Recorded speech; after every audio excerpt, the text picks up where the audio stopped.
Good morning students. एक बार फिर से आपका स्वागत करता हूं मैं अपने YouTube channel Neeraj sir etc पर। मेरे पिछले वीडियोस में आपने नाउन को डिटेल में समझा। अब नाउन के इस्तेमाल की बारी आती है।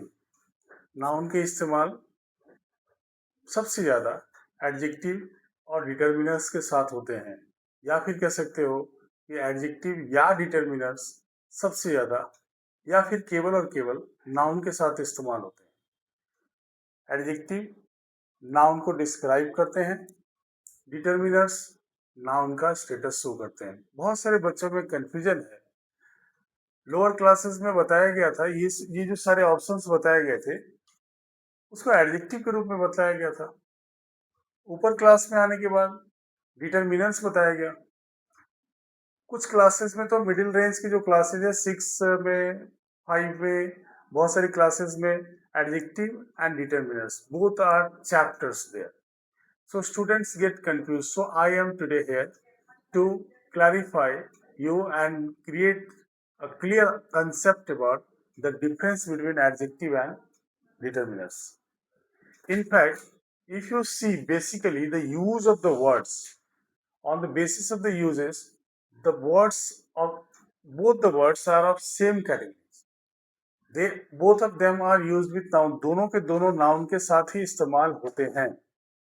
लेकिन ये सारे के सारे आप 1 टू लेकर 13 तक, मैं वहां बाद में जाऊंगा, पहले आप इन काइंड्स को देख लीजिए। 1 टू लेकर 13 तक ये सारे जो जितने वेराइटीज ऑफ वर्ड्स हैं, ये सभी के सभी जो है वो नाउन के साथ इस्तेमाल होते हैं, एडजेक्टिव के रूप में इस्तेमाल होते हैं। लेकिन एडजेक्टिव के काइंड्स में ही डिफरेंसेस हैं। काइंड्स में डिफरेंसेस क्या है कि ये जो 4-5 जो एडजेक्टिव्स आप देख रहे हैं, ये एडजेक्टिव्स जो हैं ये चेंजिएबल हैं। चेंजिएबल, ये चेंजिएबल हैं। और ये जो आप यहाँ पर 8 एडजेक्टिव, एक आर्टिकल है यहाँ पे, पहले आर्टिकल भी डेमोस्ट्रेटिव एडजेक्टिव का ही एक पार्ट होता था। इतना डिफ्रेंशिएटली और इतने वाइड रेंज पे ये इस्तेमाल होने लगा कि इसको आर्टिकल को एडजेक्टिव के डेफिनेशंस के बियॉन्ड ये वर्क करने लगा। नेचुरली आर्टिकल को एक अलग कैटेगरी बना दी गई। वैसे आर्टिकल्स भी पहले ओल्ड इंग्लिश ग्रामर में डेमोस्ट्रेटिव एडजेक्टिव का एक पार्ट हुआ करता था। अब आप आ जाइए इसके यूजेस के ऊपर। आप जानते हैं पार्ट्स ऑफ स्पीच 8 होते हैं। 8: noun, adjective, verb, adverb, pronoun, conjunction, preposition और इंटरजेक्शन। ये 4 होते हैं, ये 8 होते हैं, ठीक है ना। ये 8 में जो 4 है ये चेंजिएबल है। 8 में ये जो 4 है ये चेंजिएबल है, ये चेंजिएबल है और ये अनचेंजिएबल है। अब ये चेंजिएबल और अनचेंजिएबल का क्या लफड़ा है? इनफैक्ट ये जो नाउन, वर्ब, एडजेक्टिव और एडवर्ब ये आपस में इंटरचेंज होते हैं। जैसे अगर मैं कहता हूँ नेशन तो नाउन होता है, और मैंने कहा नेशनल तो एडजेक्टिव हो जाता है, और मैंने कहा नेशनलाइज तो वो वर्ब हो जाता है। तो नेचुरली अगर हम लोग बोले कि स्मार्ट तो एडजेक्टिव है, स्मार्टली बोलूं तो वो एडवर्ब हो जाता है। एक ही वर्ड का सफिक्स और प्रेफिक्स के इस्तेमाल से, जैसे मैंने बोला फ्रेंड नाउन है और मैंने कहा बी फ्रेंड, तो बी फ्रेंड तो वो हो गया क्या? वर्ब हो गया। जैसे मैंने कहा सीड, सीड बीज होता है ना, और मैंने कहा डिसीड, डिसीड मतलब सीड निकालना। तो नेचुरली एक वर्ड में सफिक्सेस और प्रेफिक्सेस का इस्तेमाल, सफिक्सेस और प्रेफिक्सेस को एक साथ हम कहते हैं एफिक्सेस, एफिक्सेस, एफिक्सेस। और कुछ कुछ होते हैं मॉर्फिम्स। मॉर्फिम्स मैं आपको डिस्कस कर दूंगा। ज्यादा डिटेल में जाऊं तो कंफ्यूज हो जाऊंगा, कंफ्यूज हो जाओगे आप। जिस टॉपिक पर मैं बात कर रहा हूं मैं पहले उसको क्लियर करूं, फिर मैं आपको बताऊं। एफिक्सेस के इस्तेमाल से ये 4 जो पार्ट्स ऑफ स्पीच है वो इंटरचेंज होते हैं। जबकि एक प्रोनाउन, मान लीजिए मैं कहता हूं ही, ये कभी बदल नहीं सकता। दिस कभी बदल नहीं सकता। कंजंक्शन आ जाइए, मैं कहता हूं बिकॉज, सिंस, ये सब बदल, टिल, अनटिल, ये बदलते नहीं है, वो एक ही कैटेगरी में रहते हैं।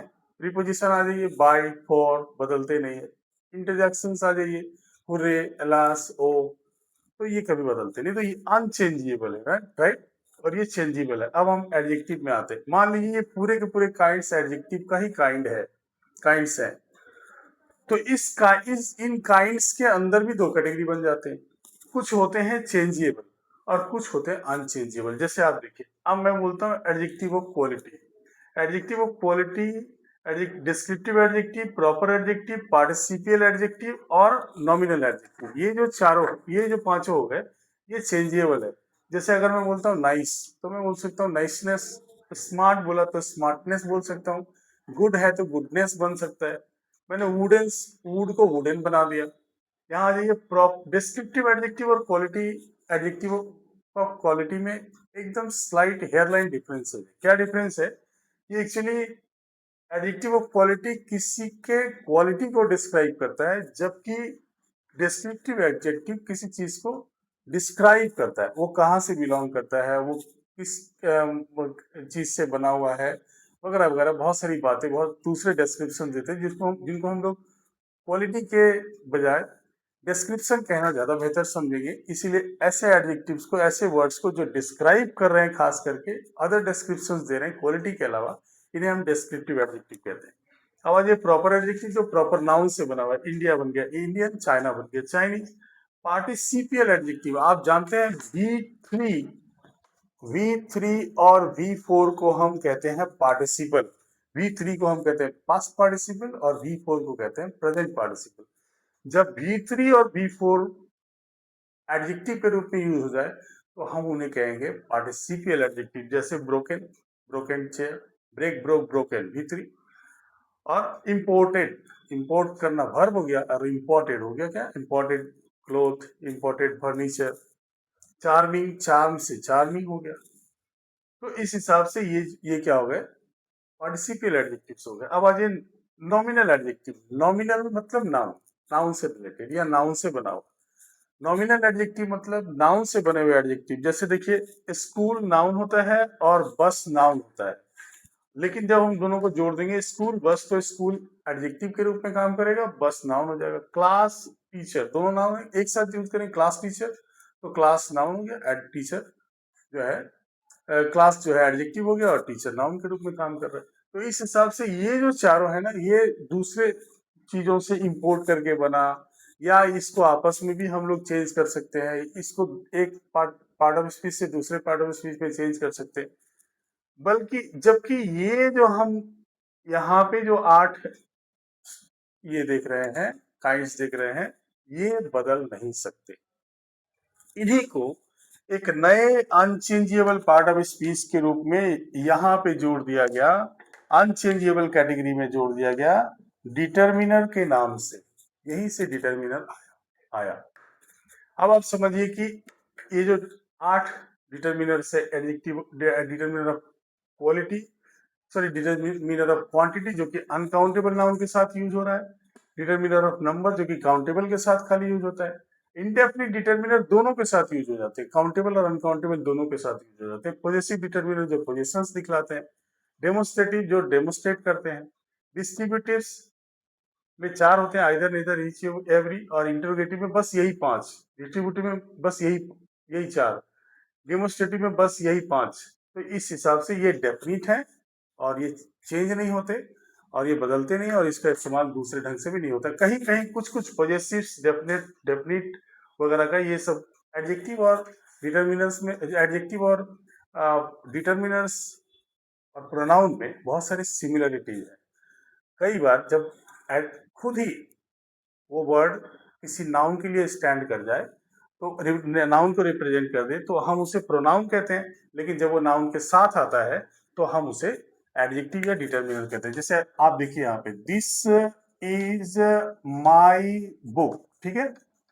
अब इसमें एक डेमोन्स्ट्रेटिव यूज हुआ है और एक पॉजेसिव यूज हुआ है।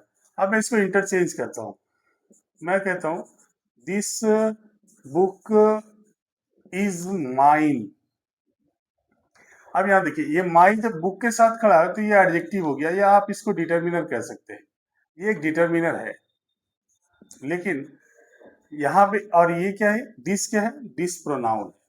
जबकि यहाँ पे अगर मैं दिस को बुक के साथ लगा दूं तो दिस डिटर्मिनर हो जाता है, और माइन चूंकि अकेले खड़ा है तो ये जो है ये एक प्रोनाउन के रूप में काम करता है। तो बहुत सारी इस कैटेगरी में बहुत सारी, ये लगभग सारी चीजें जो है वो प्रोनाउन के रूप में भी काम कर सकता है।